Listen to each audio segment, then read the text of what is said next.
Muy buenas noches, ¿cómo están? Arrancamos Plano Judicial aquí por Mega TV. Vamos a estar hablando de varios temas en el transcurso de esta noche. Por supuesto, el caso 31M, porque se suspendió la audiencia preliminar del acusado, del suboficial Gustavo Florentín, acusado por la muerte del joven Rodrigo Quintana. Buenas noches, Lucas, ¿cómo estás? Buenas noches, Noelia, muy bien. Un saludo también para la gente que ya nos está acompañando en un programa más. Y es así como ya bien lo dijiste, se ha suspendido esta esperada audiencia preliminar que debía realizarse esta mañana ante la jueza de garantías Diana Carvalho, quien tiene que decidir si la causa se eleva o no a juicio oral y público. Se ha suspendido ya que la defensa había solicitado ayer, de hecho, el planteamiento de la suspensión de la audiencia. No se hizo lugar a ese pedido y esa decisión de no hacer lugar a la suspensión es que finalmente es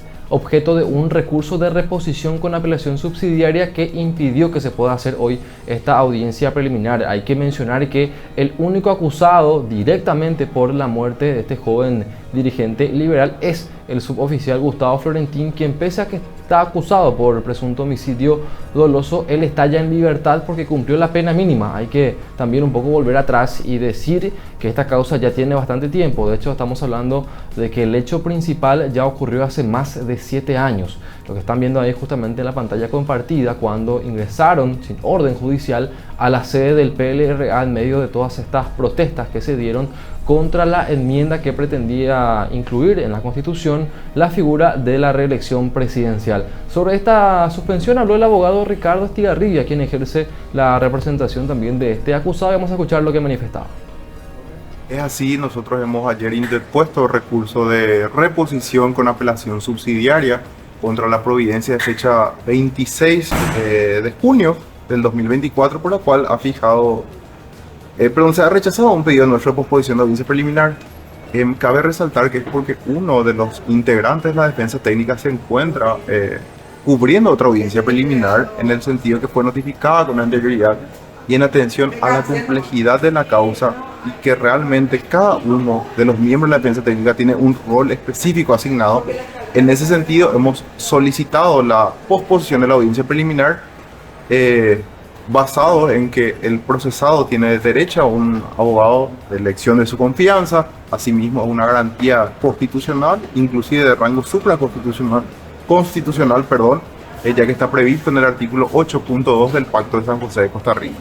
Ahora, doctor, ¿qué sigue con esto? ¿Se va a estudiar primero la reposición y en caso de que se haga lugar se fija otra fecha o cómo sería? Se ha fijado fecha de audiencia para sustanciación del recurso de reposición para el día de mañana a las 9 horas. Bueno, se estudia primero eso y después se podrá fijar en todo caso una nueva fecha para la preliminar, doctor. Así mismo es. En realidad la preliminar nosotros la queremos celebrar, solamente que la carga probatoria que ofreceremos eventualmente es muy grande, y como bien sabrá, se ha conformado inclusive un equipo del Ministerio Público, y así también nosotros como defensa técnica, como lo he mencionado con anterioridad, hemos conformado un equipo para poder desarrollar de manera efectiva la defensa del señor Gustavo Florentín Silva. Ahora, en torno a la acusación en sí, doctor, ¿qué sostiene la defensa o qué puede mencionar respecto a lo que la Fiscalía le atribuye a tu cliente? Bueno, en primer término, la acusación en sí, yo creo que no va a haber mérito suficiente para que pueda ser sostenida en un juicio oral y público.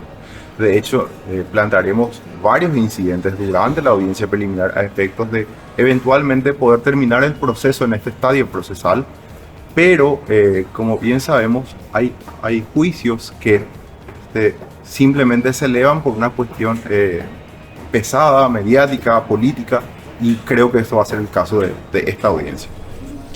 Hablando de otro tema también, para actualizar de qué pasó con el caso de los desvinculados de la Itaipú Binacional.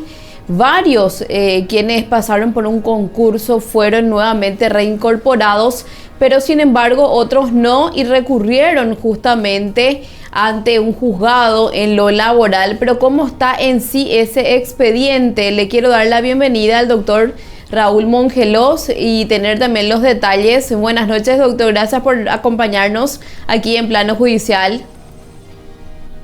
Buenas noches, Noelia. Buenas noches, Lucas. Encantado de estar en el programa en esta noche tan fría. Y bueno, estamos a las órdenes para las consultas que puedan existir con respecto a este caso. Pero antes que nada quiero dar un antecedente un poco, ya lo mencionaste vos. Este es el caso de los famosos desvinculados de Itaipú, en donde el año pasado ya aproximadamente 187 personas fueron desvinculadas por el supuesto motivo de que el concurso que le dio la admisión a Itaipú fue plagada de irregularidades. Se acordarán ustedes y también los televidentes que el propio presidente de la República anunciaba este hecho, y también el propio director de Itaipú, el señor Zacarías Irún, había mencionado en ese entonces de que esas desvinculaciones fueron motivados, por hechos irregulares que ellos detectaron en el proceso de concurso. Realmente las pruebas de esas supuestas irregularidades nunca lo plantearon ni en el juicio ni ante la opinión pública. También se acordarán de que el propio presidente de la República había, por intermedio de una conferencia de prensa, anunciado el reintegro de prácticamente el 90% de esos despedidos, y quedaron aproximadamente entre 22 a 18 personas. 18 personas fueron los que recurrieron a los estrados judiciales. Esas personas están solicitando ahora el reintegro a sus lugares de trabajo, y nosotros habíamos planteado en el juicio justamente de que dentro de los principios del derecho laboral existe un principio fundamental, que es el principio de la primacía de la realidad. Es decir, el juez tiene que buscar la verdad real por la cual fueron despedidos estos trabajadores. Entonces, nosotros habíamos presentado, entre otras pruebas, la prueba de absolución de posiciones del director general de Itaipú, el señor Zacarías Irún, por el hecho de que él había mencionado en los medios de comunicación de que los motivos del despido fue las supuestas irregularidades del concurso. Para nosotros es una prueba fundamental. Esa prueba fue incidentada en la propia audiencia por parte del abogado de la parte demandada, no queriendo que el director recurra a los estrados judiciales, y el juez de primera instancia del tercer turno dio lugar a nuestro pedido con un dictamen fiscal a favor, que opinaba también de que era admisible esa prueba, y fue fijada una audiencia para el 2 de julio. Si el 2 de julio el director de la Itaipú Binacional tiene que recurrir a los estrados judiciales a fin de ratificarse o no en los dichos en los distintos medios de comunicación en forma masiva. ¿Y qué pasa, doctor? Ocurre, sí, ¿qué pasa con eso, doctor, con esa audiencia justamente? Esa audiencia en este momento está firme, pero la parte demandada ha planteado un pedido de revocatoria de esa absolución de posiciones y ha recusado a la jueza del tercer turno. Fue al segundo turno, ha recusado a la jueza del segundo turno, y en este momento el juicio está en el cuarto turno del juzgado laboral acá en la capital. Evidentemente la intención de la parte demandada es incidentar y tratar de que esa audiencia no se realice. Imagínate vos que ha recusado en tan solo 2 días a 2 jueces de primera instancia. Esperemos que el juzgado a cargo de la doctora Gloria Fretes del cuarto turno del juzgado laboral se ratifiquen las posiciones y pueda realizarse esa audiencia el 2 de julio. Doctor, para entender un poco también la importancia de esta audiencia, una vez que la misma se realice, ¿qué es lo que prosigue? Porque estamos hablando ya de un juicio que inició hace cuestión de varios meses, y los que demandaron, iniciaron la demanda, aún no han podido recuperar su puesto laboral. Si nosotros estamos en una etapa de producción de pruebas, ese proceso tiene un plazo de 20 días, que puede ser ampliado por supuesto a pedido de partes, pero no puede pasar más de 40 días. En el proceso laboral, que teóricamente tendría que ser más rápido, los procesos deben acelerarse, y también los plazos son más cortos. En ese plazo de 20 días nosotros tenemos que producir todas las pruebas Existen pruebas de informes a los medios de comunicación de los hechos que te estoy mencionando, porque todo lo que nosotros manifestamos en la demanda tenemos que también plasmarlo en esa producción de pruebas. Y en esas pruebas están pedidos informes a los medios de comunicación de las expresiones tanto del presidente de la República como el director de Itaipú. También está la prueba de informes al Ministerio del Trabajo, en donde en toda la documentación existente en el Ministerio del Trabajo y en las afirmaciones emitidas por el presidente de la República y por el director general, ellos manifestaron de que esos trabajadores fueron despedidos, reitero, por supuestas irregularidades del proceso. Pruebas que nunca arrimaron al juicio. Por lo tanto, el juez en su momento, si es que ellos no arriman, y ya prácticamente terminó la etapa procesal para hacerlo, no arriman las pruebas de lo mencionado en esas expresiones, entonces tiene que el juez ordenar el reintegro de los trabajadores. Yo creo que no va a pasar de 6 meses, ojalá, en donde tengamos una sentencia en primera instancia en este caso. Doctor, en tanto la causa en sí entonces está, digamos, paralizada, quieren dilatar desde la Itaipú. Efectivamente, quieren dilatar, existen hechos muy contundentes que demuestran lo manifestado por nuestra parte en el escrito de demanda. Ellos solamente argumentaron algo contradictorio en la contestación, argumentaron que los despidos se dan sencillamente porque no pasaron el periodo de prueba, desdiciéndose así de todo lo manifestado en los medios de comunicación en el momento de que fueron desvinculados los trabajadores. Por lo tanto, nos preocupa en primer lugar la actitud dilatoria de parte de Itaipú, y por otro lado también te tengo que manifestar que nos preocupa un poco la presión que puede ejercer en los juzgados de primera instancia, ¿verdad? No va a ser la primera vez que el poder estatal, el poder político tenga que influir en algún tipo de decisiones en este tipo de circunstancias jurídicas. Ojalá que no ocurra, ¿verdad? Pero imagínate, por el solo hecho de convocar al director de Itaipú, es una persona de carne y hueso, tampoco es una persona que está fuera de las reglas o las normas jurídicas. Por el solo hecho de convocar al director de Itaipú, la recusan a la jueza y la recusan otra vez a otra jueza en solamente 2 días. Entonces, además, si bien es una facultad jurídica que tiene el abogado de la contraparte de implementar este tipo de recursos, no deja de ser preocupante porque no deja de ser un medio de presión hacia los jueces que tienen que determinar, en este caso, la resolución definitiva para definir el reintegro o no de los trabajadores.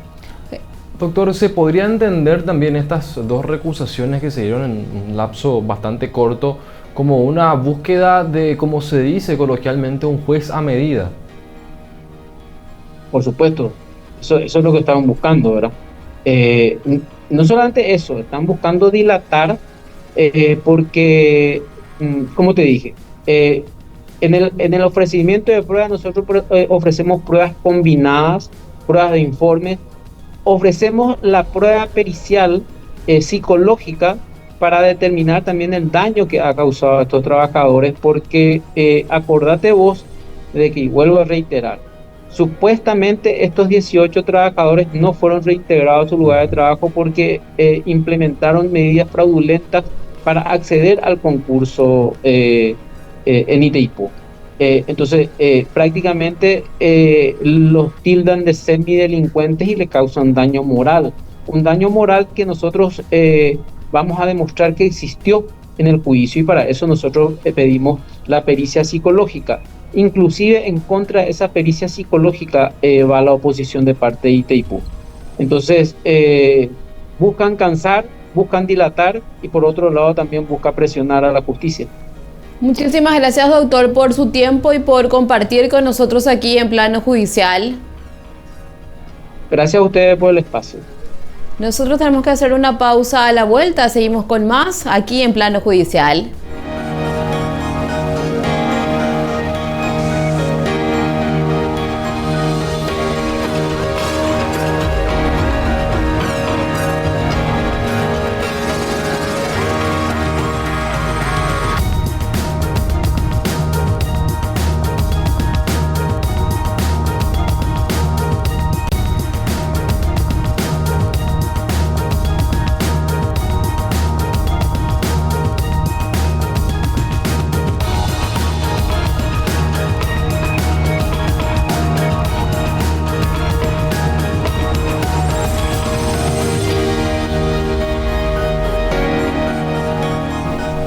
Y en el caso de Santiago Llano, el jurado de enjuiciamiento de magistrados resolvió finalmente no investigar y archivar la causa en contra de la fiscal Zulma Benítez y también la jueza Silvia Cáceres. Ambas son de Cordillera, Lucas. Tal cual, Noelia, esto ante una decisión que se da por un voto en mayoría del jurado de enjuiciamiento de magistrados, que tenía que decidir si es que habría o no una investigación de oficio o ya directamente un enjuiciamiento. A pedido del abogado Enrique Berni, quien fue el propinante, finalmente se archivan los antecedentes en torno a estas dos fiscales, antecedentes que iban a ser estudiados a raíz de una publicación periodística que hablaba justamente que tanto las fiscales como la magistrada iban a ser denunciadas por las actuaciones presumiblemente irregulares que se dieron en el marco de este proceso. Lo que rescatamos también de la sesión del jurado es una crítica que incluso hace el ministro de la Corte Suprema de Justicia y por supuesto integrante de este órgano extrapoder,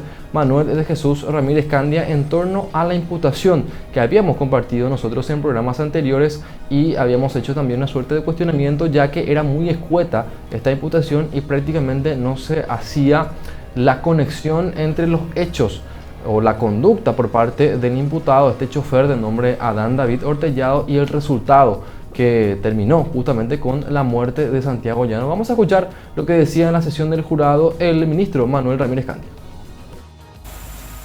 Gracias, señora presidenta.